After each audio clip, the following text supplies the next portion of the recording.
দেখো আমার একটা খুব প্রিয় শাড়ি, এটা আমার হ্যান্ডলুমের শাড়ি, পরে একটু রেডি হয়েছি।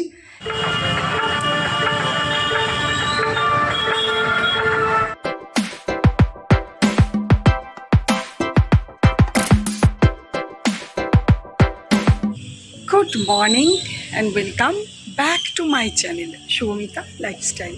আর আমি শুভমিতা বলছি। আশা করি তোমরা ভালো আছো। আমি তো বিন্দাস আছি, খুব ভালো আছি। হ্যাঁ, সকাল থেকে একটু ঘেঁটেছিলাম, নানা কারণে ঘেঁটে আছি। কেন ঘেঁটে আছি সেটা বলবো। আমার লাইফ তো কখনো স্মুথলি চলে না, একটার পর একটা প্রবলেম আসতেই থাকে, চলতেই থাকে, সেগুলো সলভ হতে থাকে, আবার একটা নতুন প্রবলেম আসে। এখন একটা নতুন প্রবলেম, সেটা কি অবশ্যই পরে তোমাদেরকে শেয়ার করব।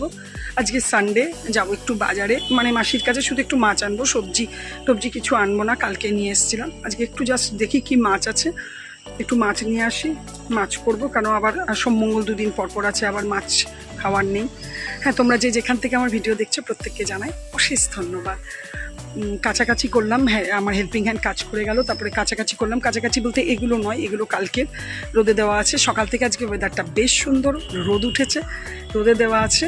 আজকেরটা পরে মিলবো। কি হয়, একটু বেলাতে আজকেরটা মিললেও ক্ষতি নেই, ওটা কালকে সকালের আবার রোদটা ওটা পায়। এটা যেরকম কালকেরগুলো রোদ পেয়ে গেল। তো ঠিক আছে, চলো। টিফিন বলতে কালকে রাতে রুটি ছিল, সব ঘি দিয়ে ভাজলাম। তোমার দাদা খেলো পায়েস রুটি, আর হেল্পিং হ্যান্ড খেলো রুটি চা দিয়ে, আমিও খেলাম রুটি চা দিয়ে। যাই হোক, এভাবে হয়ে গেছে। আমি চান করব, নিয়ে পুজোর দিকে আর একটু যাবো, পুজোটা বাকি আছে।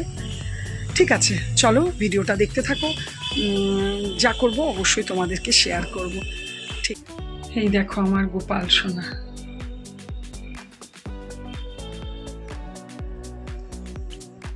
বাজার থেকে এলাম, টুকটাক কাজকর্ম সেরে, চান পুজো সমস্ত কিছু কমপ্লিট হয়ে গেছে। যাচ্ছি রান্নাঘরে। সেরকম কিছু মাছ ছিল না, ছিল ইলিশ মাছ, সে প্রচুর দাম, নিইনি। অল্প করে একটু মাছ নিয়ে এসেছি। আর চলো রান্নাঘরে যাবো এবার, একটু প্রসাদ জল টল খেয়ে নিই। ঠিক আছে, দেখতে থাকো ভিডিওটা। চলো, অনেকটা জোগাড় করে তারপর ফিরেছি। এই যে এখানে ডিম এতগুলো, তার কারণ আছে। কালকে 6টা ডিম ছিল ফ্রিজে, বেশ অনেক দিন ধরেই ছিল। কালকে একটা ডিম ফাটিয়েছিলাম, তো দেখলাম ডিমটা একটু গন্ধ উঠছে, তো ভয় লাগলো, তো ভাবলাম ঝোল করে রেখে দিই, ঠিক থাকলে ভালো। এখানে আদা রসুন কেটে নিয়েছি, এটা ডিমে আলু দিয়ে ঝোল করব। আর এই দেখো মাছ, বললাম না মাছ ছিল, ইলিশ ছিল 500 ওজনের, তো অনেক দাম বলছিল, নিইনি। তো এই মাছগুলো ছোট ছোট কুচো জানি, কিন্তু যাই হোক, তাও 4টে পমফ্রেট মাছ নিয়ে নিয়েছি। তো এটা সর্ষে পোস্ত দিয়ে করব আর ডিমের ঝোল করব। ব্যাস, এই হচ্ছে আজকের সানডে স্পেশাল মেনু। তো ঠিক আছে, চলো রান্না কমপ্লিট হয়ে গেছে। আর কি ভালো লাগছে না, আবার 2 দিন পরে রোদ। আমার হচ্ছে এগুলো সব শুকিয়ে যাবে, কাঁচা আছে টুকটাক অনেকগুলোই, আর বেশ হালকা রোদ উঠেছে। আমি জানি ওই বেলায় আর হবে না, এখন 2টো বেজে গেছে, এখনও অবধি রোদের আভা আছে, রোদ আছে, কিন্তু বিকেল হলেই আবার যথারীতি বৃষ্টি নামবে। এই দেখো রান্না কমপ্লিট হয়েও গেছে, আর চলেও এসেছি রান্না নিয়ে। এই যে এটা হচ্ছে পমফ্রেট মাছ, সর্ষে পোস্ত দিয়ে করেছি এটা। আর এটা হচ্ছে ডিমের কারিটা, এই যে ডিমের কারিটা এটাই করেছি। আর এখানে একটুখানি পাকা পটল ছিল, কুঁদরি ছিল, সব দিয়ে একটু পেঁয়াজ দিয়ে ভাজা করেছি। একটু ডাল আছে, ব্যাস এই হচ্ছে। আর ওখানে আমের চাটনি আছে। আজকের লাঞ্চ। গুড ইভিনিং, শুভ সন্ধ্যা বন্ধুরা। দেখো আমার একটা খুব প্রিয় শাড়ি, এটা আমার হ্যান্ডলুমের শাড়ি, পরে একটু রেডি হয়েছি। এই সময় তো আমি রোজই হাঁটতে যাই, তো আজকে একটু হাঁটতে যাওয়াও হবে, প্লাস একটু ঘোরা হবে। উদ্দেশ্য কিছুই না, এখানে একটা শ্রাবণী মেলা চলছে, জাস্ট যাব, একবার ঘুরে চলে আসবো। তো মেলাটা বড় কথা কিছু নয়, কথা হচ্ছে একটু হাঁটাও হবে, একটু ঘোরাও হবে। তো আমার কাছে যে বোন আসে, বান্ধবী কাম বোন যা বলবে, ও আর ওর মেয়ে আসছে, আমিও একটু রেডি হয়ে গেছি। তো ভাবলাম যাই একটু ঘুরে আসি। যদি মেলাটাতে অবশ্যই তোমাদেরকেও একটু শেয়ার করব, তোমরাও আমার সাথে একটু মেলাটা ঘুরে নেবে। ঠিক আছে, চলো, ওরা আসছে, আমিও রেডি প্রায় হয়েই গেছি। একটুই বন্ধ টন্ধ করবো। ঠিক আছে, পরে তোমাদের সাথে অবশ্যই কথা বলবো। আর দেখতে থাকো ভিডিওটা। উমাস এই তো দিনই রে, ওই দেখো রেডি সেডি গোয়ের মতো করে বসলে। আমরা যাচ্ছি বকুলতলায় মেলা দেখতে। তোমাদের বকুলতলায় আমি মনে হয় না রেডি হচ্ছি, ভাবছি এই গানটা দিয়ে দিতে হবে না, তাহলে ওই তো রিলস বানাতে হবে এইরকম গানটা দিয়ে। চলো আমরা বকুলতলায় মেলা, বকুলতলা না আমাদের নান্দনিকের মেলা নাকি, না ওটাকে কি বলে জানো? না মা আলোকগুলো পড়ে যাচ্ছে, হ্যাঁ তাহলে লাইটগুলো পড়ছে।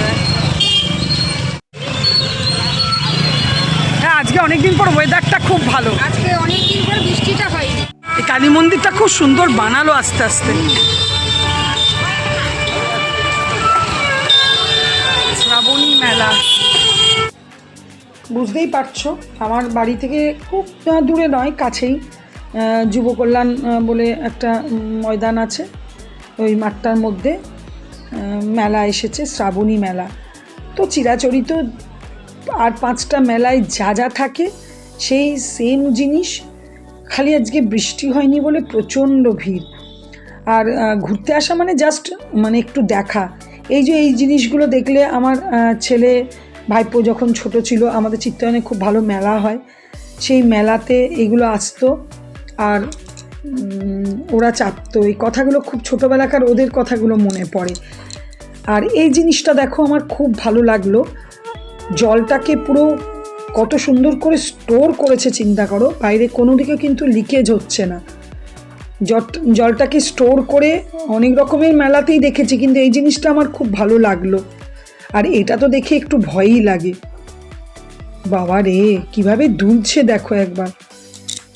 আমাকে বলছে মহু আর মেয়ে যে চাপবে আন্টি, আনাম বাবা রে মাথা খারাপ। এই জিনিসটা কিন্তু আমার খুব ভালো লেগেছে, বাচ্চাগুলো বেশ এনজয় করছে এগুলো, কিন্তু মানে ফট করে দেখা যায় না এটা জলটাকে কি করে, হ্যাঁ মাটিটা একটু করেছে নিয়ে এটাকে এই যে টিন জাতীয় কিছু দিয়েছে, দিয়ে তারপরে এতটা জল স্টোর করেছে, এটাই বিরাট জিনিসটা, খুব ভালো লাগলো বাচ্চাদের জন্য না। হ্যাঁ একদম অরিজিনাল, পুরো মুখটা দেখ একদম অরিজিনাল। একে দেখো মা, এঁকেছে না বাবারে, এই তো ইয়ে রাজা, কত 2200 মাত্র, অনেক কম, অনেক কম। আরে ওকে পুলিশে ভর্তি করে দিও, হ্যালো তো লালের উপরটা দেখো যেখানে পয়েন্ট করছে, মরছে ওমা, তো কি হবে, কি পাবি ওমা, কটা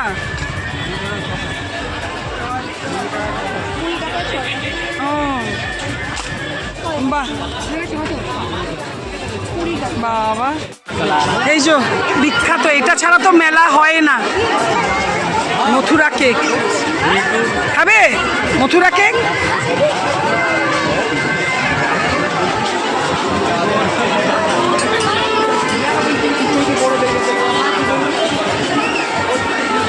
কত করে? হ্যাঁ বাবা এখন এত বাড়িয়ে দিয়েছো, কি অবস্থা হয়েছে ভাই।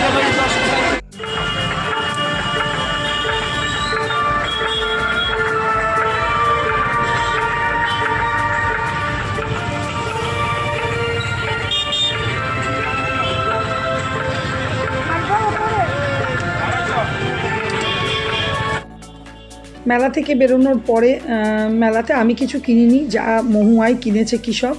তো মেয়েটাকে বললাম এগরোল খাবি, ওই যে মেয়েটাকে বললাম এগরোল খাবি, কি খাবি তুই খা, আমি ওকে আবার একটা এগরোল খাওয়াতে একটা দোকানে নিয়ে এলাম। দোকানটা নতুন হয়েছে এখানে, বেশ পরিষ্কার পরিচ্ছন্ন, স্ট্রিট ফুড, কিন্তু বেশ ভালো লাগলো। এই দেখো মানে কি বলবো তোমার দাদাদের, আজকে জানি না কি হয়েছে, কোম্পানিতে মাল ফাল এসছে বা কোথাও গেছে, বললো বিকেল 5টার সময় আসবো, সে আসেনি।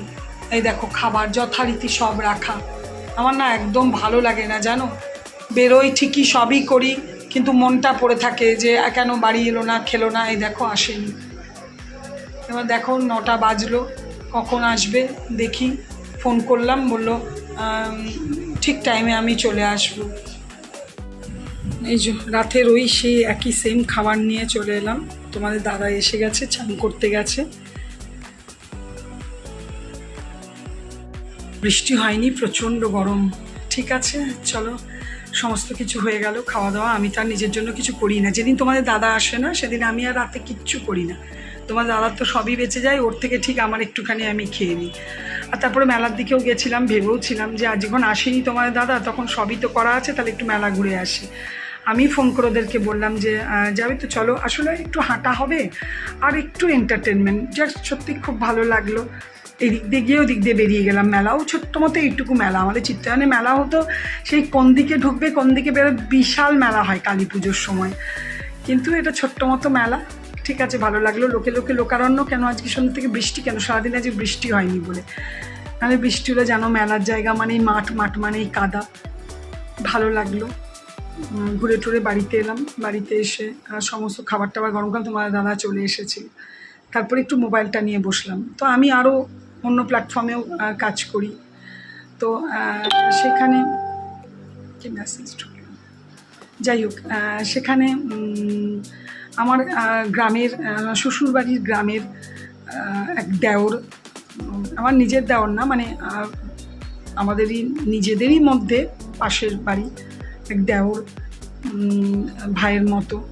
ও, আমি একটা কথা ক্লিপ ছেড়েছিলাম যে তুমি জবাব দেওয়াটা সত্যি খুব অন্যায়, কিন্তু তুমি যত শুনতে থাকবে তত বলার সীমা পেরিয়ে যায় লোকে। আমরা জবাব দিই না ঠিকই, শুনতেই থাকি আমাদের প্রতি যে অন্যায়টা হচ্ছে, কিন্তু সেটা একটু আধটু জবাব না দিলেও এক্সট্রিম লেভেলের হয়ে যায়। তো সেই জন্য একটু আধটু জবাব দেওয়া উচিত আমার মনে হয়েছিল বলে আমি ছেড়েছিলাম। তো ওই ভাই এত সুন্দর করে বেশ অনেকটা ক্লিপ লিখে ছেড়েছে, এর জন্য আমি খুবই মানে আমি আপ্লুত, খুবই আমার ভীষণ ভালো লেগেছে। ভাই লিখেছে যে সহ্য শক্তি বাড়াতে হবে, মানে লোকে বলে যাবে, বলবার পর যারা তারা বলবেই, এটাও ঠিক। তোমাকে তোমার সহ্য শক্তি বাড়াতে হবে উত্তর দেওয়ার থেকেও।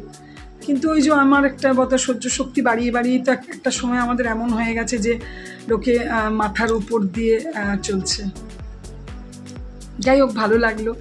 আর এটা আরও ভালো লাগলো যে এত নিখুঁতভাবে আমার ব্যাপারটা, আমার ওটা নিজের লেখা ছিল, লেখাটা পড়ে সেটাকে নিয়ে এত সুন্দর করে একটা বিশ্লেষণ করে লিখেছে ভাই, সত্যি খুব ভালো লাগলো। আর থ্যাংক ইউ যিশু, জীবাশিস ওর নাম, জীবাশিস বিশ্বাস। তো যিশু, থ্যাংক ইউ এত সুন্দর করে আমাকে বুঝিয়ে লেখার জন্য। ঠিক আছে, চলো ভিডিওটা এখানেই শেষ করব। আর যদি ভালো লেগে থাকে তো অবশ্যই প্লিজ লাইক কমেন্টস করো, আর অবশ্যই অবশ্যই আমার চ্যানেলটাকে সাবস্ক্রাইব করো। তোমরা ভালো থেকো, সুস্থ থেকো, সাবধানে থেকো। চলো, গুড নাইট, টাটা।